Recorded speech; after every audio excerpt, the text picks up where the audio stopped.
Hello, my name is Artsy Sister, and today this is the last photo shoot of the day. And I'm photographing my cat though. Let me see my cell phone. Oh, wait, there it is. Oh, yeah. Hand it over. Thank you, fish. I lose track of my thing.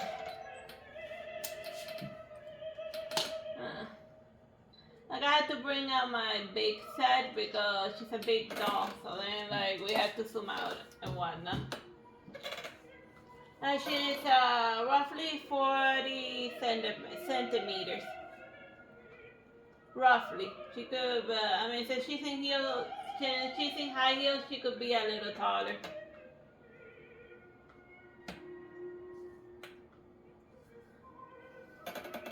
So yeah, and then I fitted it a wig, and she even comes with a tail.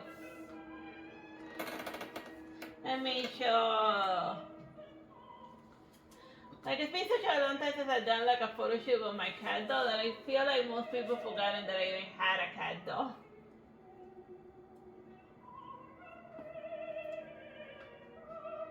And that was a good time I sent it to photographer. See, the tail moves because it's like magnetic. So it can be like this, or it can be like this, long. Very fun though. And then in the floor we have the mirror props to add nice reflective surface. Well, what else is a mirror prop supposed to do other than reflect? And in the background music is Mendelssohn's Elijah. Elijah was a prophet of the Old Testament. Like, if you wanna find out more about it, I went into details about it in my LOL surprise photo shoot. Like, I don't like to repeat my rants across all of the videos. Like, I don't like to repeat myself, period. I don't like to repeat myself, period. Oh, you get the joke? I just try to be. The telephone. Bend the knee. Yeah, that's something that happens with the tail sometimes, that it falls. I mean, like, since it's like magnetic, you gotta like put it in the thinnest part of the dress. Cause otherwise it just falls off easily.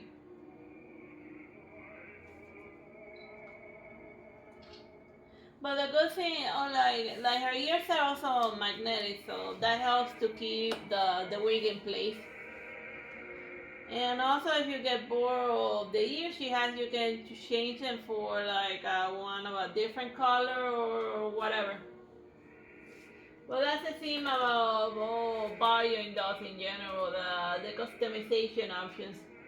You can make one as unique as you want. What you need because you can afford. If we're being candid about it. Or honest. Candid is honest. Which is different from being from candy. Your sweet vampire candy is a book that exists. Yeah, like the ending of the book has been heard 54,000 times. I guess it's like the best ending of a book that's ever ended. I gotta remember to write more endings like that one. It was just crazy ending.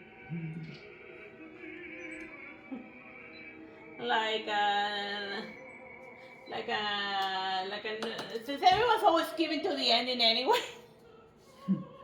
like a nuke falls on them. Cause you know, and then they wake up elsewhere. But they think that they might be dead because they heard the sound of the bomb falling. So then they feel like, oh well, like the father Candace said, why are you in hell, Candace? And then she'd be like, I don't think we're dead. But then he'd be like, but then what the hell are we? So then they go out. So then she like goes out of town, and then after she makes it past the tunnel that leads outside of her village, she finds herself in the middle of the ocean, but her town is not close to the ocean, and they're an island instead of something in the mainland. They got isekai to another world. But then they're like super blasé about it because they were an isolated community to begin with. So then they didn't make a big deal about being spirited away elsewhere. But basically, they did get Anouk did follow them, and yeah, you know, and they're not Godzilla, you know. The same way that a vampire, if you decapitate him, he dies. The same thing, if you drop something big, explosive enough on a vampire, you definitely kill them. But then again, it'd be like, well, they say, oh, if you decapitate a vampire, he dies. And they'd be like, well, that's true for every living creature. Cut out their freaking head, of course they're gonna die. And fish.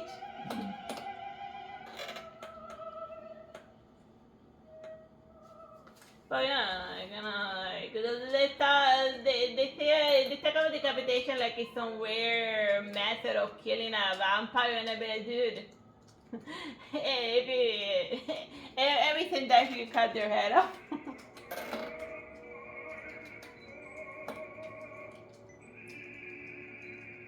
But yeah, that was the ending of my vampire book. Then going off into another world, but the world that they run off to is the one from the Sacred Mass.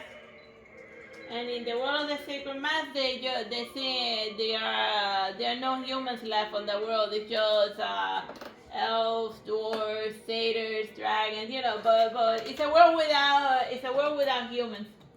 But suddenly here comes humans, but of the worst kind, the vampires. The bloodthirsty humans. And so, but even within the community, there's also regular humans, you know?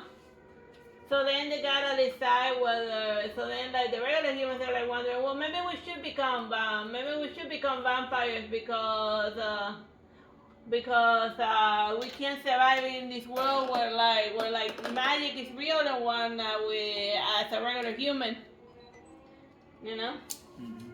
But then some of them, and then there are others who be like, well, now I have like elf friends, and my elf friends, they live for like thousands of years, while I'm gonna croak in a couple of months.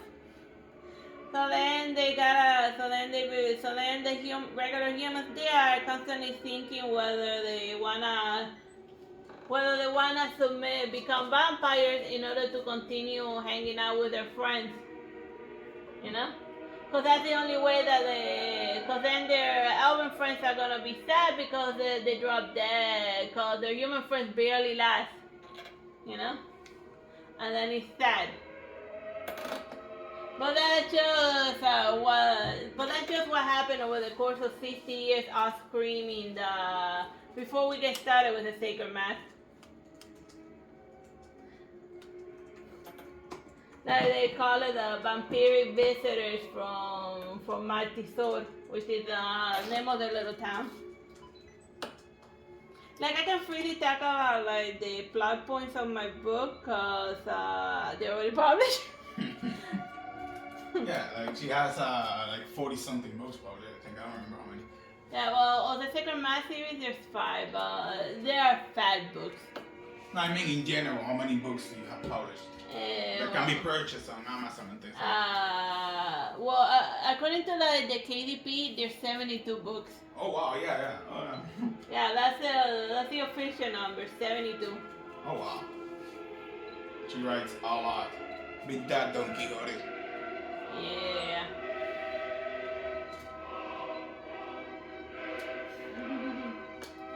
$72 books.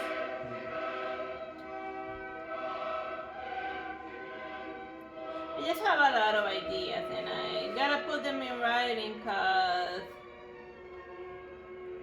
I just don't wanna forget, you know? Like I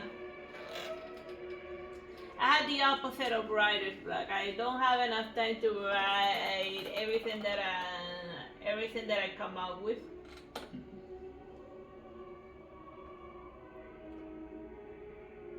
I mean, like some ideas come out good, others are decent, and then there's my Sweet Vampire Candies or Chicat that was heavily requested. Because I've been studying I wanted to read my books to sell them on Audible, but to sell my books on Audible, I need to hire a professional reader person, and then I beat into it. I don't have money for that. I'm not even monetized yet. You know, and like the cheapest person, they say that it's for quality control, but I've seen that they're just gatekeeping it. So that only like the rich publishers can like afford to have their books in audiobook format. So that's why I'm reading my books in YouTube, because you know if you hear my books in YouTube, you can pay me. I get paid in hours, and then hopefully one day I'll get monetized. And then that's how you will pay the book indirectly, by just suffering through an ad at the start of me reading the audiobook. You know? And then I make a penny out of that ad, if I ever get monetized. I'm working on that. And then I make a penny out of that ad. But then the funny thing is that if I would have gone through a regular publisher, that's probably what I made with them. For starters, the gatekeepiness of the publishing business is that like you can only get in there if you're like if you know someone. And I don't know anyone, you know. That in and of itself is already it already raises the difficulty range by times a million, and then it's like and then it's writing what they think is gonna sell, and then and then if I'm just writing the same thing that everyone else is reading, then why do you even brought me here? You know, it's like they're allergic to original ideas. No. And then they wonder, oh, why aren't our stuff selling? I say, well, you keep publishing the same thing, but with different authors, because you don't let them write. You don't let the writers write. Huh? Whatever, I have a lot of pet peeves about the writing industry in general. It feels like I came in it too late, but then again, I would have had the same problem as gatekeeping. Because for starters, since I'm cute, my original language is Spanish, they'd be like, oh, well, since you're like a Spanish writer, then you're never going to be able to write well in English. And that's why you can't go to honors English. That's literally what my public school language art teacher told me, that since I don't speak English, since English is not my original language, I'm never gonna be able to like write anything cool. I'm never gonna be able to string two sentences in English. But yeah, I showed her. I wrote more than the average American, than the average person who was born speaking English, you know.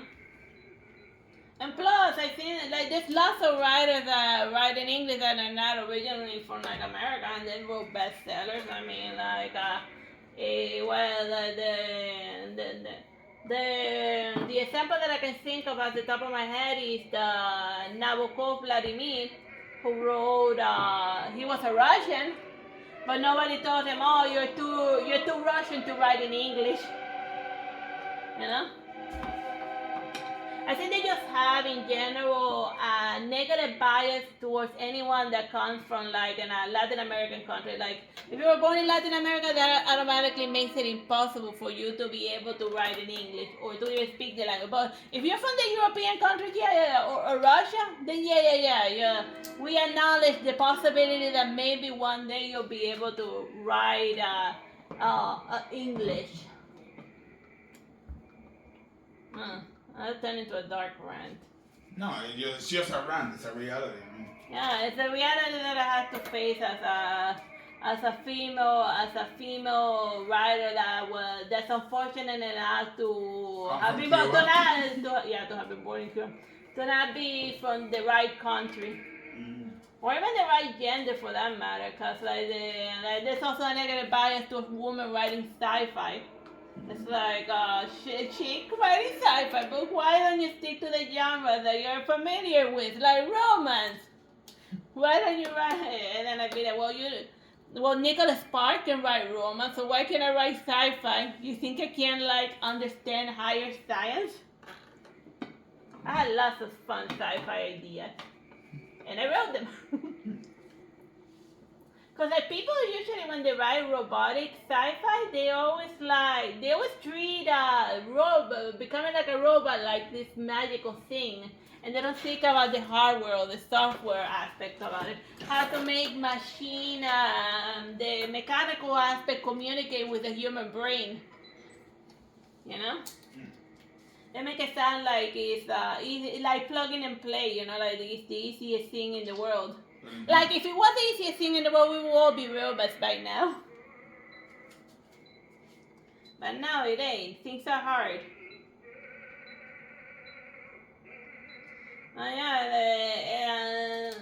And part of the reason why they keep pushing, like saying, trying to get people to like buy books written by robots is because it's cheap for them. They will never have to pay a living creature to write ever again.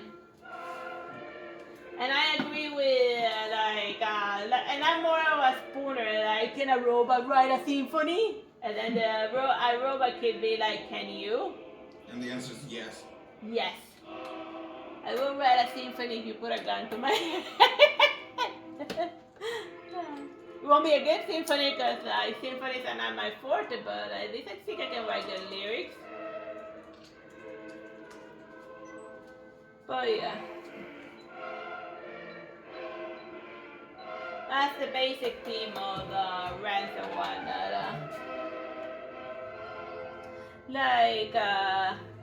Every time anyone mentions robots in the writing world, I'd be like, I die a little on the inside. Oh, and my favorite is Amazon had the robots write a book, and then the robot wrote fake reviews, and then the robot bought all of their books, and then instant bestseller. Because obviously the robot bought everything and wrote all of the reviews and all of the other stuff. So the number ones in Amazon, you gotta look at them very closely because they're probably robot books created by the Amazon robot in order to trick people out of their money. Like there's a little check mark in it somewhere that says AI created. Because by law, because the Congress, by law, the Congress told them, dude, you're getting crazy with the robot stuff. You gotta show them that it wasn't written by a robot. That's what the writer's strike managed to get. That now in a little corner, down in a little corner has to say whether it was written by a robot or not. So yeah, if you're still one of the last readers left on the planet, check that out. Or better yet, read my stuff. I write a lot of stuff. And I don't just stick to one genre in specific. Mostly because I like experimenting and stuff. But the genres and whatnot, what I write most is fantasy. Or sci-fi, I don't know. Depends on how you want to look at the Saturn Astra series, because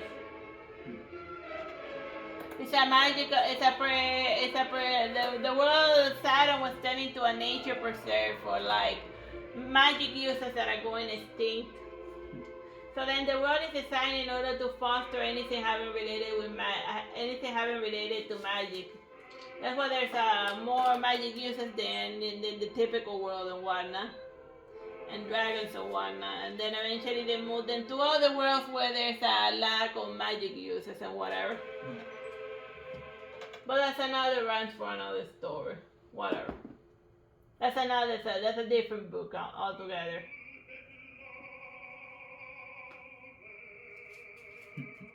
So yeah, Elliot's making a magical person. Does that fall on sci-fi or is it fantasy? Well, as soon as you put aliens in the mix, it turns into sci-fi, regardless of how much magic there is. But that's something else about magic stuff, that they always always in one world in specific, you know. I like better more something out of a la Kingdom Hearts back when it was good. That, you know, magic uses traveling from world to world, getting into cookie adventures. And yes, Sora does fall under the magic user category because he uses magic a lot. In fact, I think that his magic is more powerful than his Keyblade stuff. Because even with a wooden sword, his magic is extremely powerful. Yeah, like when Sora lost the Keyblade in the first part, I was able to do just fine because my magic was so OP. I explored Hollow Bastion completely with a wooden sword and the beast tagging along, just spamming Tundara and everything. And then I'd be thinking, do I really need the Keyblade? I mean, my magic is great. Even without the Keyblade, he can easily KO everything that he encounters. No, in fact, the optional boss in Kingdom Hearts 3 can be defeated 100% using Tundara. Yeah. Spamming there from far away while avoiding him. Like, I seen people fight it, and then how we fought it, we just cheese that. Like. Yeah, but that's what magic is for. Magic is for cheese. Yeah, like, total easy move. Yeah. But yeah. So if Rion's strength is not his heart, is his magic. Yeah. Like, he can just give up the Keyblade. Oh, that's another thing. At the beginning of the game, in the first Kingdom Hearts, they give you to choose between a shield, a sword, and a staff. But then you get the Keyblade. What was that about? Yeah, I thought he was gonna fight with shields and with the staff. And that he was just gonna stay like that. Like, it feels like the beginning tutorial is teaching you how to use the shield as a weapon, but you never use a shield. Ever again. Yeah. Yeah, you use the Donald and Goofy forms. Yeah, like, it feels like... What is the beginning? They even teach you combos for a shield that you never use. Yeah, you're right. Yeah, what is even the beginning of the tutorial of the first Kingdom Hearts? Yeah. Yes, I have a lot of questions. But I'm not interested in the answers. I don't know, I just stopped out of Kingdom Hearts ages ago. It got like too confusing. Not fun confusing, just dumb confusing. And I just didn't have the patience for it anymore. And the X War, and the Y War, and then I'd be like, just pick a cardinal point and stick with it.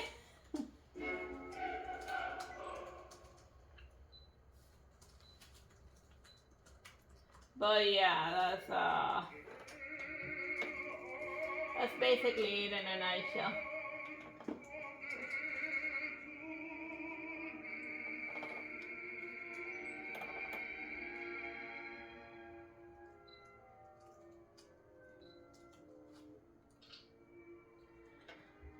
I just met another one.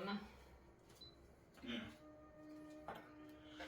Getting close to dinner time, so like the time where I usually eat lunch.